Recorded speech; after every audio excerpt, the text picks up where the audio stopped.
You can't play the game with the narcissist when you don't know the rules, because the rules are constantly changing. And if there was rules, it wouldn't matter because the narcissist isn't tied to those rules moralistically.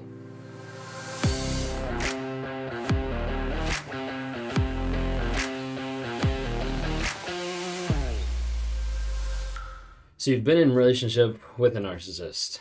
Maybe you've gotten out of the abuse. Maybe you're still stuck in it. But a lot of times people are wondering, they're asking, and they're trying to figure out, how do I actually defend against narcissistic abuse?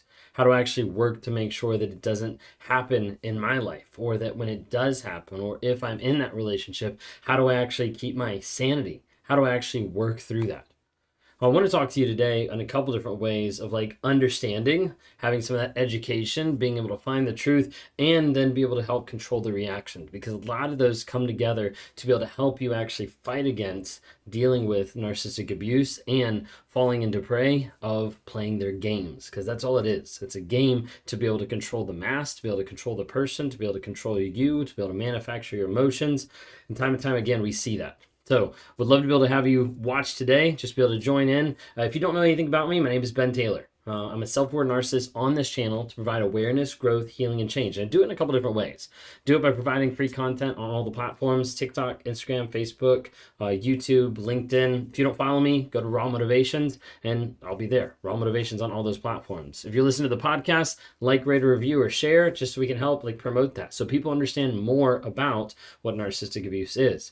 If you want to be a part of a community, like-minded people that are learning, growing, changing, healing, getting advice, helping to support and encourage other people, then go to narcapp.com.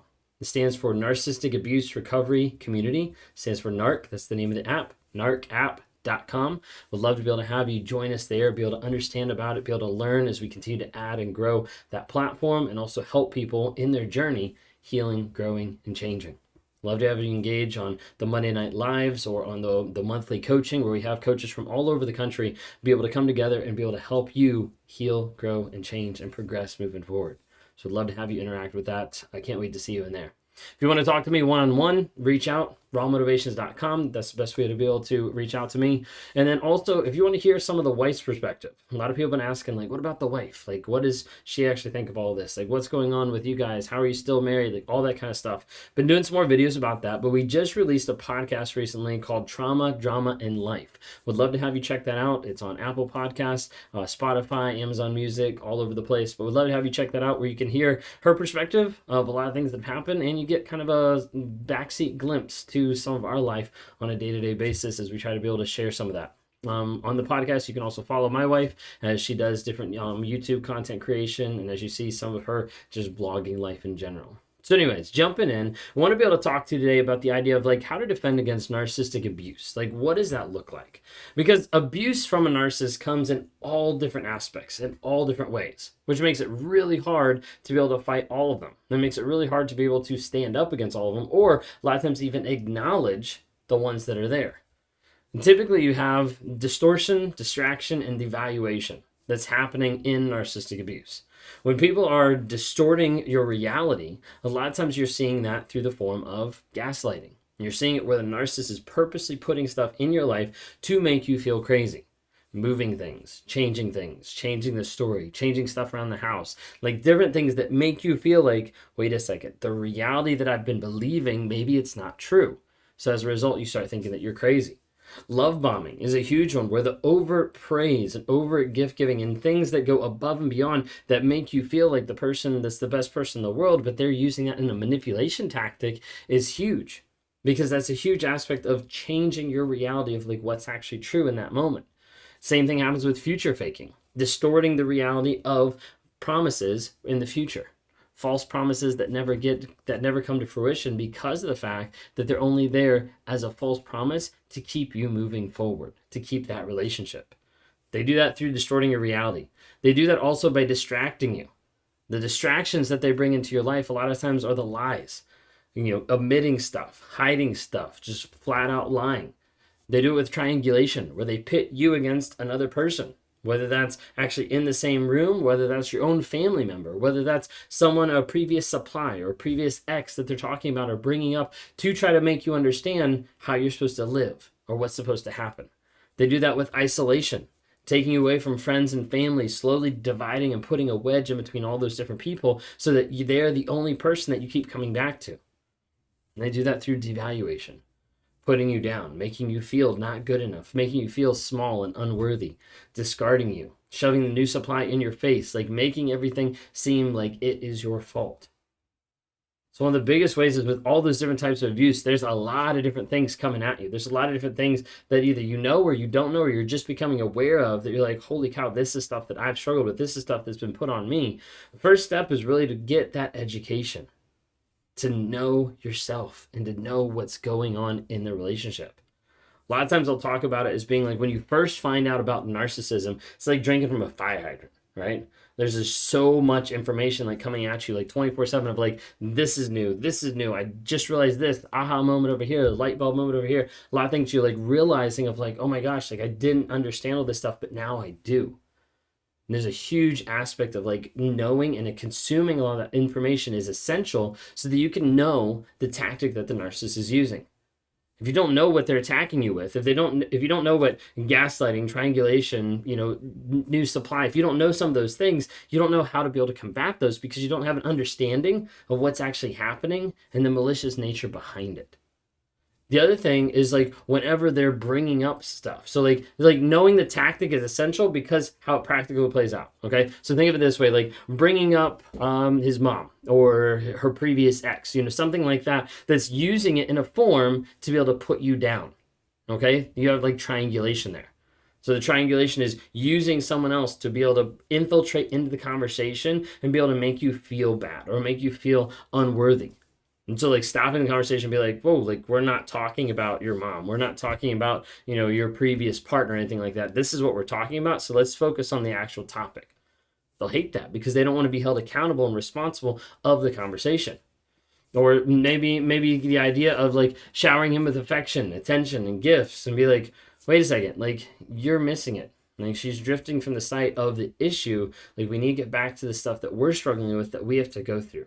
So like, let's focus on the task at hand. Because otherwise, if you don't understand what they're doing, if you don't understand how they're attacking through those different venues, you don't know how to be able to say like, wait a second, like let's stop focusing on this. That's that huge aspect of distraction, is they want to be able to distract you from the problem at hand. Oh, well, I'm upset at you because you saw a text on my phone. Okay, but that's not the point. The point is that you were cheating on me. The point is you were being unfaithful. So there's a lot of different things that you need to understand about narcissism before you can even hope to have a stand, or before you can even hope to make sense of it, okay? So there's an aspect of like, you need to become a truth seeker, not just education, but also a truth seeker in the relationship, of like relentlessly going after the truth, but in a calm way. And this is hard for a lot of people to do because there's a lot of emotions tied to this. There's a lot of emotions when we're talking about the person in your life that said that they loved you, that's cheating on you, that's interacting with these different ways. There's a lot of things that go into this, but going after the truth calmly to know and understand. A lot of times this is where people become sleuths and they become, private eyes, trying to understand and figure out what is actually going on in the relationship. They're going through and they're fact checking. They're trying to make sure, did this person actually go here? Did they actually leave this spot? Were they actually telling the truth? And unfortunately, there's a period of time that people have to do this to be able to understand and to be able to get that validation of like, okay, I'm not crazy. Like I recorded that conversation, and as I play it back for myself, I realize I'm not crazy in what I said. How I was reacting was based on what they were doing to me. Because the thing you have to understand is the narcissist will make you feel out to be crazy. They'll try to gaslight you to being crazy, and they'll try to shame and devalue and smear you to make other people think that you're crazy. The thing you have to know and the thing you have to understand when we're talking about narcissism is reaction control. Narcissists are looking for you to react. And when you stop reacting, when you take away that power of them causing you to react, you change the game. A lot of times people think like, oh, I need to tell the narcissist that they're wrong. I need to make sure they understand that I know their game. I need to make sure all this kind of stuff. And they try to play the game with the narcissist. And the thing is, you can't play the game with the narcissist when you don't know the rules, because the rules are constantly changing. And if there was rules, it wouldn't matter because the narcissist isn't tied to those rules moralistically. You start to win the game when you disengage from the game. A lot of times people think they have to interact with it. You don't. But when you take back your control over your reactions, that is huge in taking back your power. So you have to understand that the reactions you have, they need to be intentional.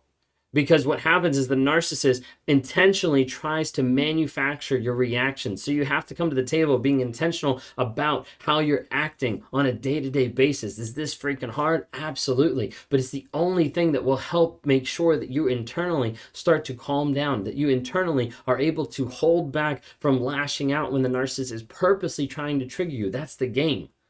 Let me poke you long enough until you react in an abusive way so I can video you, so I can make everybody see that you're actually the crazy one when you're not. That's why you have to defend the truth calmly. You have to know, hey, that's not true. You know that's not true. This is actually what you said. This is actually what we agreed on. This is actually what happened.